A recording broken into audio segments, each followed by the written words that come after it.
Hello and welcome back to Property Insight. My name is Mark Ashworth. And I'm Neil Harding.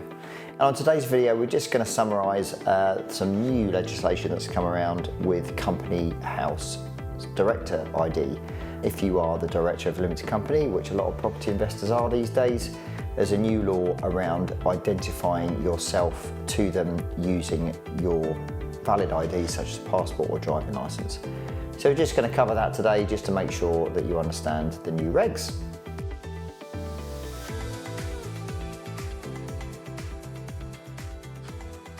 A bit of a dry video here, guys, but obviously all important stuff. You may or may not have had an email or contact from HMRC. It's not a scam for once.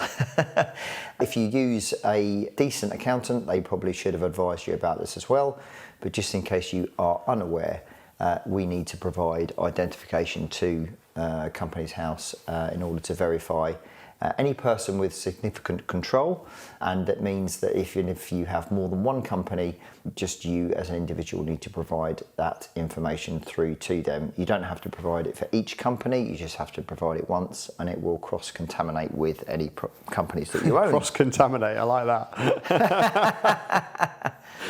That's probably covered most of it, but I'm sure there's a little bit of detail. Neil, what do you think? Yeah, I mean, it's going to be mandatory by autumn 2025. Yeah. So I received an email from the .gov, if you like, and so did you. And my first instinct was, oh, it's a scam. I've got to admit, you just get so many scam emails now. You just think, oh, for God's sake, this is another thing that I've got to check to see if this actually is genuine, or because I hadn't heard of it until I saw the email. And actually it was genuine. I could see that there was actually lots of different third-party websites talking about it. It hadn't been something that had hit my radar. I hadn't seen it on social media, and I thought, oh, okay. But it's actually not that difficult to do, but it's one thing that you can tick off your to-do list before it becomes urgent. So that we're in June 25, there's months to go yet before this is mandatory, so why not get it done so it's one less thing you have to think about. You can either get your accountant to help you do it, or you can create your Gov One login using, if you've got one of those new biometric passports, it's actually quite easy to do on an iPhone. Yeah, so my accountant's quite happy to do mine as part of the package that I pay for. You do your own account, so you've done your own. Yeah. Pretty straightforward, upload a passport and a driving licence, and that was it, yeah?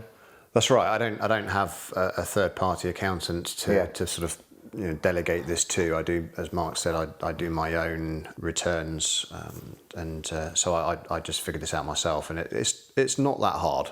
If you bought a house and you've used a solicitor that's given you one of these ID, like Creeder, I think is one of them, these apps that you can get, they'll ask you to put your phone on the bottom half part of your biometric passport where the chip is, and it'll scan it, and it's very clever, and then you probably have to just sort of wave your phone in front of your face and turn left and turn right, and you do all of that for this, and then it's done.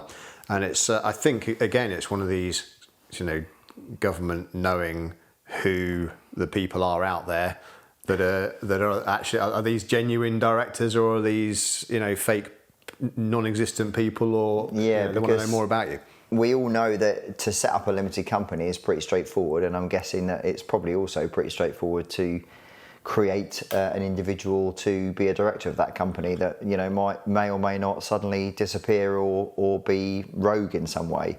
So I guess it's just their way of being a little bit more tidy and clean in their due diligence, I guess.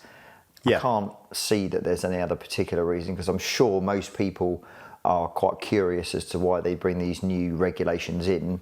I don't know whether there's any notes on Companies House website or the government website which indicate why they're doing it, but I'm guessing it's probably around those kind of reasons. Cue the conspiracy theories. Oh no, okay. Well, on that note, it's time to end the video. We do hope that you found that insightful. Any comments or questions you have about that, please pop them down below. Obviously do the whole like, share and subscribe to our channel for more content like this, and we very much look forward to seeing you on the next one.